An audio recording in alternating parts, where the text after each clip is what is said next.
Hello students, welcome to another session of Concept Mantra with me. I am Rimpi, Chemistry Faculty at Akash Institute. और आज जो हम topic पढ़ने वाले हैं that will give you an idea कि जब आप किसी वेडिंग पार्टी या फिर बर्थडे पार्टी में जाते हो तो वहाँ वो फॉग इफेक्ट जो होता है वो कैसे क्रिएट किया जाता है। तो आज का हमारा टॉपिक है interconversion of states of matter. So without further delay, let's start our today's topic. So before starting this topic, you all know that there are three states of matter: solid, liquid and gas. And these states depend upon two factors only. The first one is interparticle force of attraction.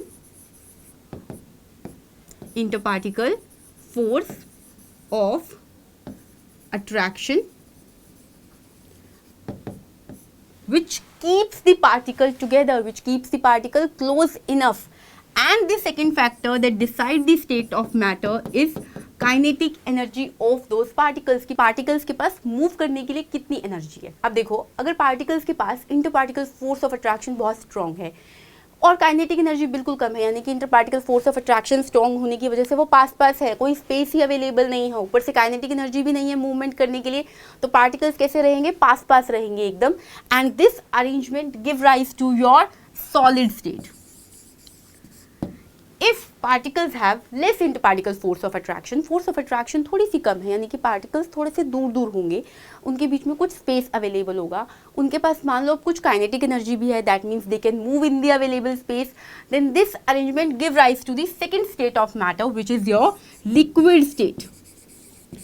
And if interparticle force of attraction is very low, यानी कि बहुत ज़्यादा space available है, kinetic energy particles की बहुत ज़्यादा है, इसका मतलब पार्टिकल्स बहुत इजीली मूव कर सकते हैं, बहुत दूर दूर हैं वो particles. And this arrangement give rise to the third state of matter, that is your gaseous state. So the three states of matter, solid, liquid and gases. That means in three states में अगर देखा जाए तो फर्क किस चीज़ का है? Interparticle force of attraction का और kinetic energy का. If we could alter these things, अगर हम interparticle force of attraction और kinetic energy of particles को alter कर सकें किसी तरीके से, तो यानी कि हम states को interconvert कर सकते हैं, right? For example, अगर हम प्रेशर का इफेक्ट लगाएं, प्रेशर का इफेक्ट से हमारा क्या मतलब है? Let's take a piston as shown in the picture. हमने क्या किया है, एक ऐसा सिलेंडर सा ले लिया है, उस पर एक पिस्टन ले ली है, या फिर आप सिरिंज जो आती है इंजेक्शन वाली सिरिंज, यू कैन यूज दोस. तो हमने क्या किया है, ऐसे एक सिलेंडर ले लिया, उसके अंदर गैस फिल कर दी है, और अब हम पिस्टन की हेल्प से उस पर क्या कर रहे हैं, प्रेशर अप्लाई कर रहे हैं. तो प्रेशर अप्लाई करने की वजह से क्या होगा, दिस इज योर स्टेज 1. आपने प्रेशर अप्लाई किया, अप्लाई करते करते आप उसको इतना क्लोज ले आए कि पार्टिकल्स अल्टीमेटली आपको इस तरीके से दिखने लगे. ठीक है, this is your stage 2, this is your stage 3. तो आपने इतना ज़्यादा प्रेशर अप्लाई कर दिया कि this stage leads to this, and ultimately this particles क्या हुए, बहुत पास पास आ गए. और जब पार्टिकल्स इतने पास पास आते हैं तो उसे आप कौन सी स्टेट बोलते हैं? सॉलिड स्टेट बोलते हैं. उसे आप कौन सी स्टेट बोलते हैं? सॉलिड स्टेट बोलते हैं. यानी कि प्रेशर चेंज करने की वजह से आपने क्या किया, इंटरपार्टिकल फोर्स ऑफ अट्रैक्शन, इंटरपार्टिकल स्पेसिंग उनके बीच में चेंज कर दी. इंटरपार्टिकल स्पेसिंग यहाँ बहुत ज़्यादा थी, ये आपकी गैसियस स्टेट थी. प्रेशर अप्लाई करते करते आपने इंटरपार्टिकल स्पेस इतना कम कर दिया, इंटरपार्टिकल फोर्स ऑफ अट्रैक्शन इतनी ज़्यादा हुई कि वो सॉलिड में कन्वर्ट हो गया. That means by changing the pressure we can alter the states. In the same way हम टेम्परेचर के इफेक्ट से भी इंटरकन्वर्जन ऑफ स्टेट कर सकते हैं. सॉलिड को अगर हम हीट करते रहेंगे, जैसे हम आइस लेंगे, अगर हम उसे हीट करते रहेंगे तो क्या होगा, वो वाटर में कन्वर्ट हो जाएगा. कैसे कन्वर्ट हो रहा है वो वाटर में? सॉलिड के केस में क्या थे, बहुत ज़्यादा पार्टिकल्स टाइटली पैक्ड थे, very strong force of attraction between those particles. जब आपने उन पार्टिकल्स को हीट करना शुरू किया तो दे gain the kinetic energy, now they can move freely. वो फ्रीली मूव करते करते किस में कन्वर्ट हुए? लिक्विड में कन्वर्ट हुए.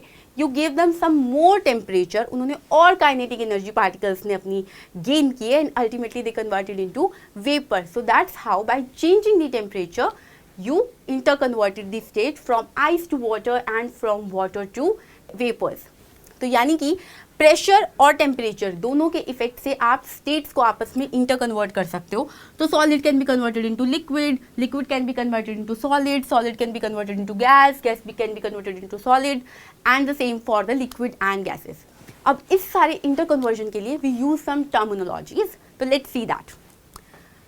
So if by changing temperature and pressure, of course, the solid can be converted into liquid, then the conversion is called melting. The conversion is called melting or fusion. If the liquid can be converted back into solid, then the interconversion is called solidification. Okay. Now let's see from liquid to gas and gas to liquid. So by obviously changing the temperature and pressure condition, if the liquid can be converted into gas, then the interconversion is called vaporization.